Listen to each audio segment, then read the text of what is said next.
What's up, guys? It's Meg, and it's that time of the week again where we get to talk about the latest episode of Fear the Walking Dead, episode 104. We are 2 episodes away from the season finale, and I'm really excited about where this episode is leading us.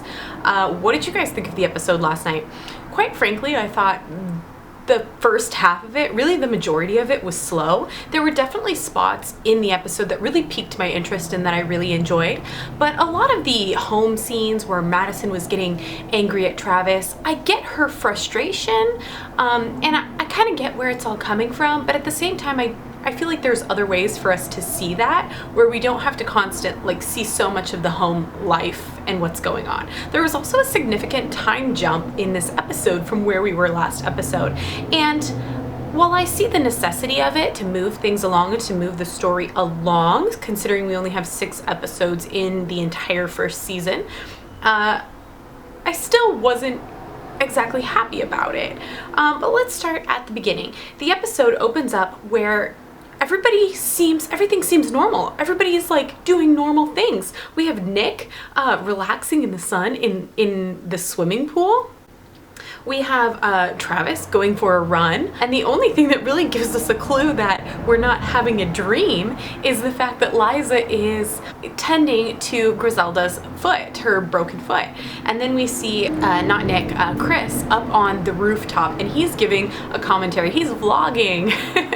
You know, I really actually like this about his character because so far I haven't really seen a lot of his character. You know, we see brief glimpses of this angsty teenager who's gone through the divorce of his parents and he's unhappy about it, but we haven't really got to know his personality, and so far we've seen him carrying around this video camera twice, and I kind of like the idea of him recording his surroundings, and he's decided to film this, you know, everything that's going on day by day, so that there's some kind of memory of it. You know, we don't know what he's going to do about it, but he's keeping some kind of record, and I like that. So we get a commentary we find out what's happened in the last 9 days. They give us a time frame for the time jump. So it's been 9 days since the lights went out. I'm assuming that means when Chris was in the truck with his dad and the Salazars, and the entire city lights, grid by grid, went black.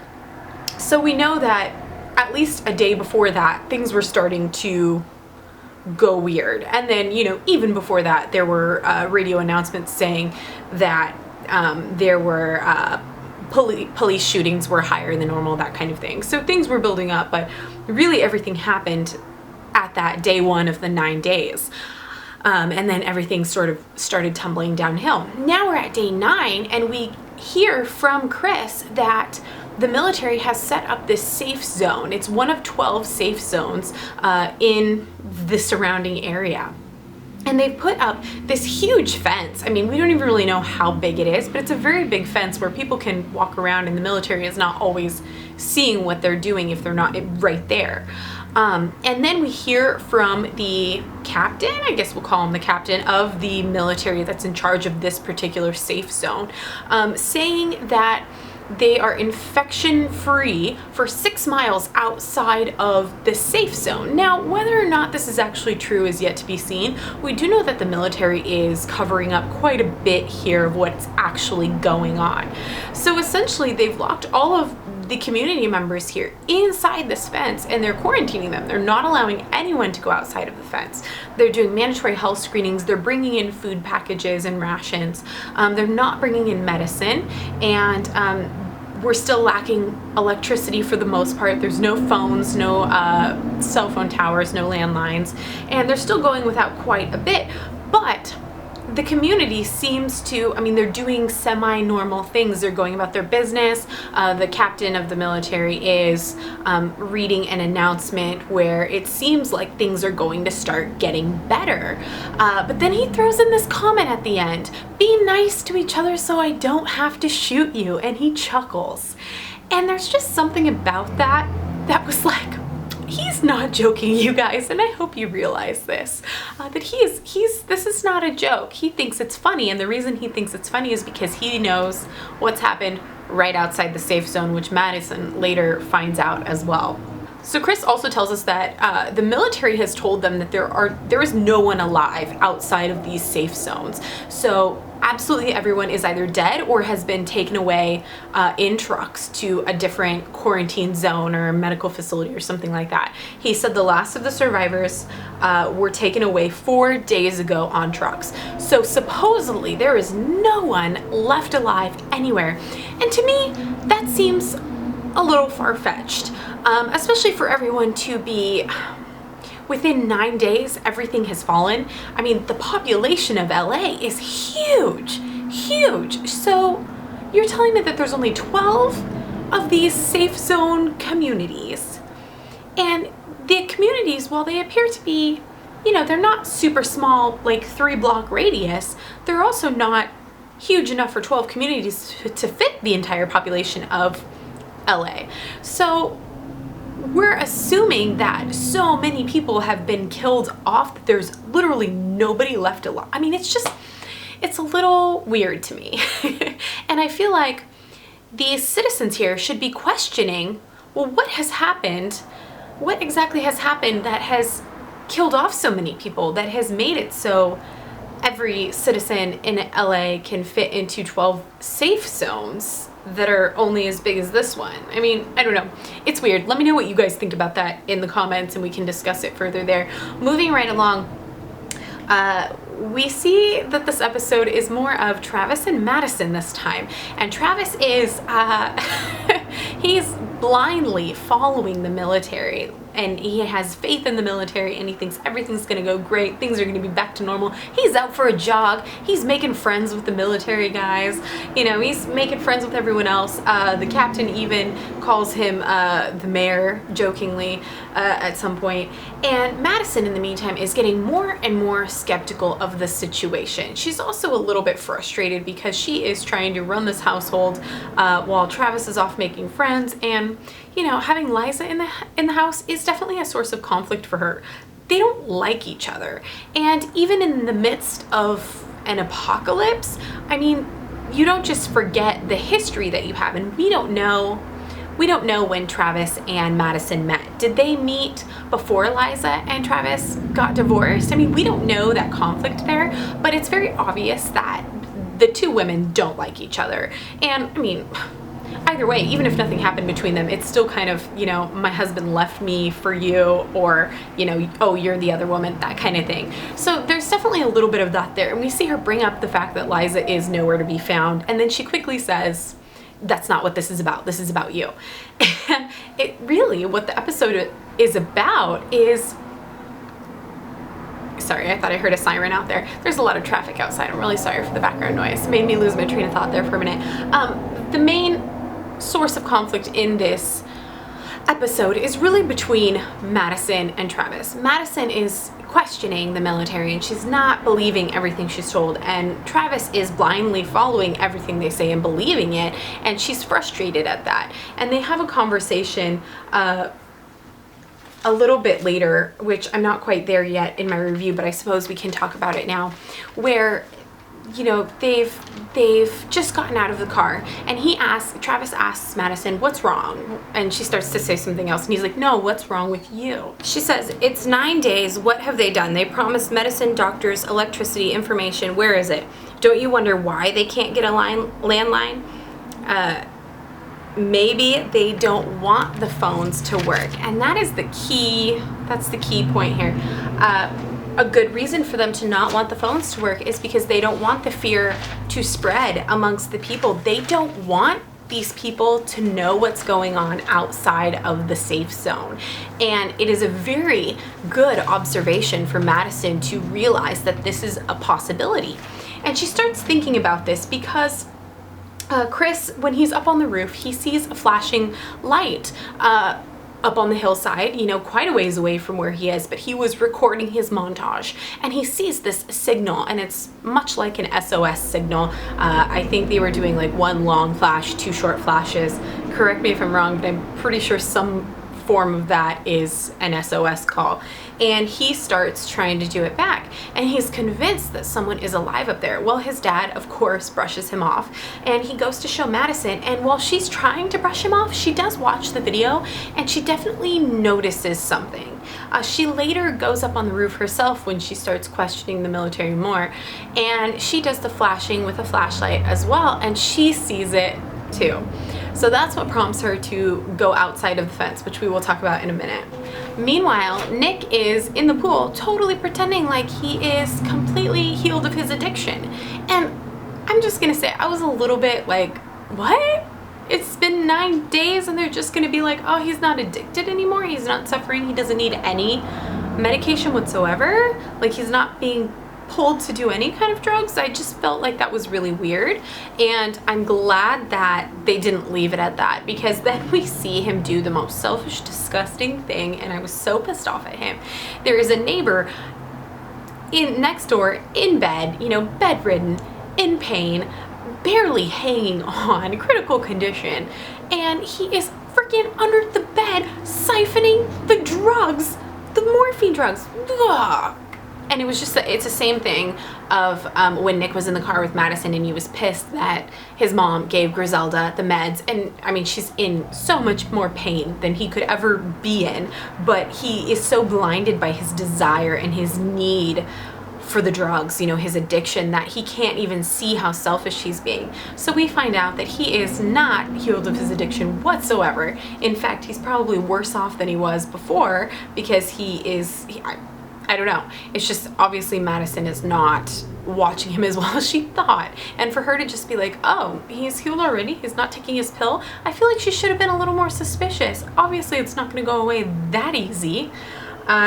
You know, so there's that. And then later in the episode, we see that, I believe the guy's name was Hector, the bedridden person, and he's taken away. So Nick is like, he doesn't have any drugs anymore, so he doesn't know what to do. And we see him in Hector's bedroom, like just scrounging through all the stuff, ripping the countenance open, trying to find anything that will make it better for him. And his mom comes and sees him in there, and she is livid, and she smacks him around, you know, I mean, she's just so angry because he says, what do you want me to say? And she's just like, you don't know.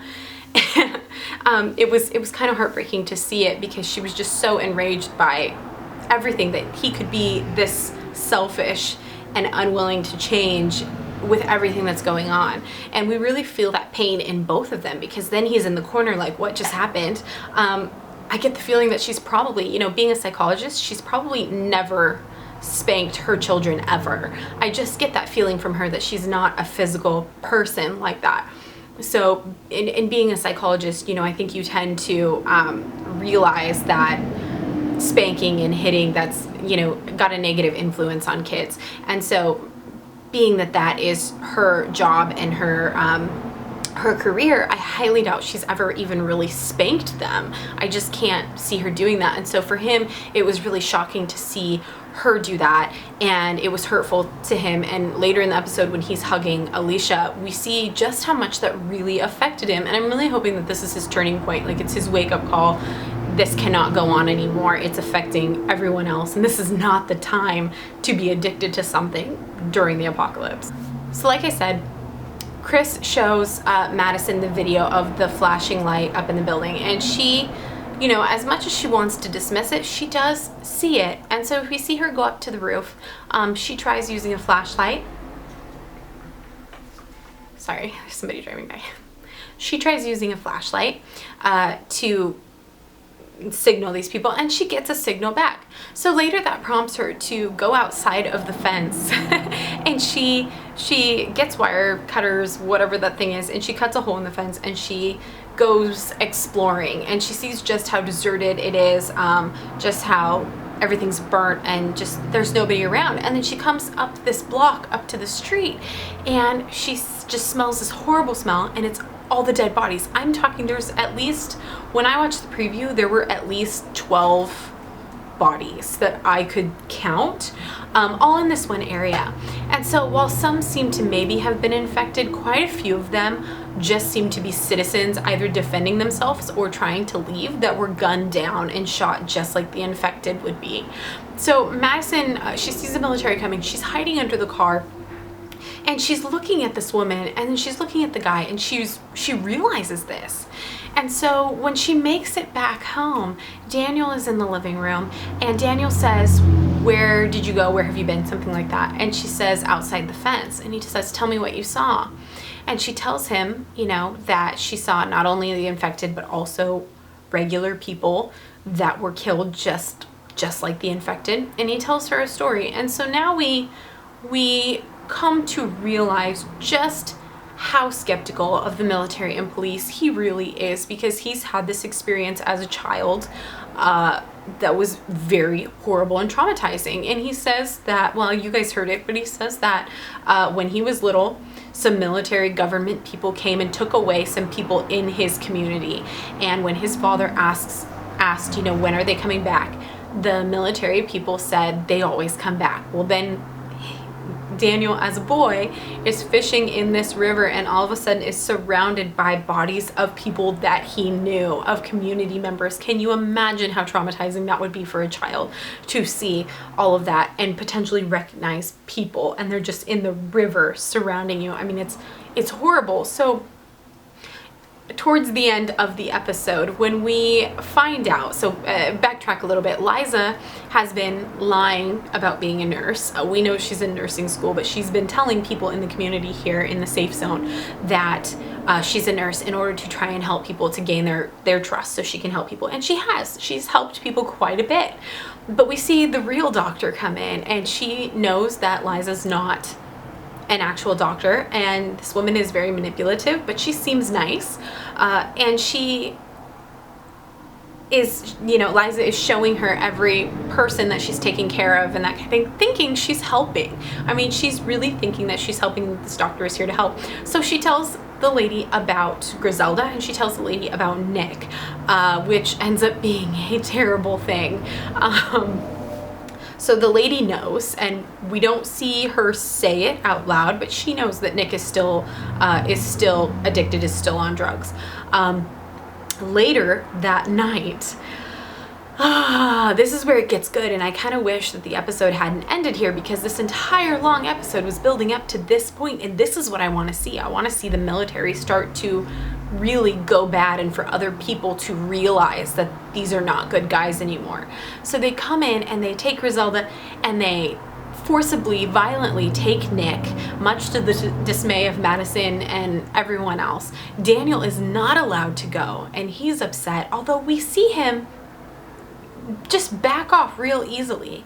And that was surprising to me, that he would just let his wife be taken so easily. And we know that he's a very calculating man, and he probably knew that there was no use in fighting, you know, these guys, because he's just going to get himself killed, and he needs to be alive so he can go and find her. But the whole time I was like, where's Daniel? Where's Daniel? And then we see him at the very end in the bedroom with Ophelia. Like, they're just standing there. So I was a little bit put off by that. And also the fact that Nick was being hauled away, and Travis was like yelling about Moyer, who I believe is the captain of the military, and just like, this is wrong, let me talk to him, just let me talk to him, he knows me. But he wasn't trying to go after Nick, and Madison was like half-heartedly going after Nick, and it was just really frustrating, because I feel like if that was my kid, I would be full out like, I don't give a crap what you guys are gonna do to me. I would be fighting until they killed me, probably. And maybe that's a stupid thing to do, but I would be freaking out if my kid, grown up or not, was being hauled away. And I think Madison should know that, you know, I mean, she's so skeptical of the military already. She has to know that this is not a good thing that's happening here. And I think now that Daniel knows that he was not allowed to go with Griselda, he knows that his assumptions were correct as well. After this happens with the military, Travis is semi coming to the realization that everything is not quite what it seems. And thank God for that, because I mean, he's got to get his shit together. And quite frankly, he's been super frustrating this whole time.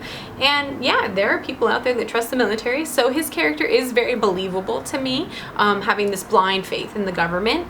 But I wish that he would listen to reason more.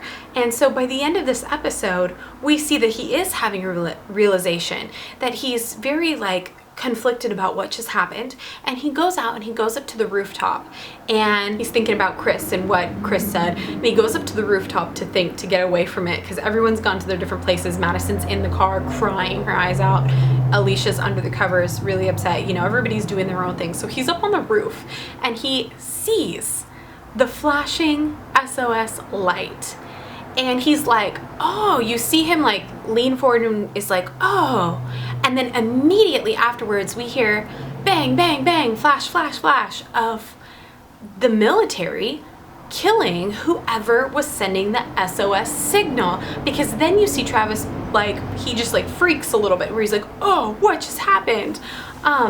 And earlier in the episode, when Travis is asking the captain, is the captain's name Moyer? I think maybe. He's asking the captain, who's outside of the fence, you know, can you look for this neighbor that was missing? And he says, oh no, we found him, he's gone, you know, like we took him away. We didn't tell his wife, you know, who cares, whatever, it's better this way. And then Travis, you know, offhandedly tells him about the light that his son saw up on the hillside, and the soldier really just brushes him off, and Travis is like, yeah, you're probably right, and he goes away. And then he's sitting up there and he sees that the military has, I mean, he doesn't know who it is, but I think, you know, critical thinking here, he knows, it's obvious that he saw the SOS signal, and then he sees the military kill off the person. So in his mind, he now knows that these army guys, the military, the government, they're not interested in saving anyone, any potential survivors out there, because that person was probably healthy if they're sending out an SOS signal. I mean, we don't know that. I shouldn't say that because we don't know that they're healthy. But the fact that they just went there and immediately just killed the person, I mean, it really shows you that they are not out there looking for survivors whatsoever. In fact, they're probably killing off more people than they need to. And that is a scary thing. And Travis has realized that. So I'm super excited to see where his character goes in the next final 2 episodes. I really hope that he is just not going to be about the government anymore, that he's not going to be trusting any of it. So that is it for this review. I thought it was a really good episode. I just wished we'd had a little bit more action in it. You know, we had such an intense episode 3. The whole time we're just like, ah, there were infected and dogs and lots going on. And so this episode, yes, we needed to know all of this information. I just wish we got it a little bit quicker so that we could have seen a little bit more action as well. Hopefully the last 2 episodes will be even better. Let me know what you guys thought about this episode in the comments below. I will see you guys with my Dead Ahead Predictions episode for 105 coming up next. Hope you have a great day. Bye.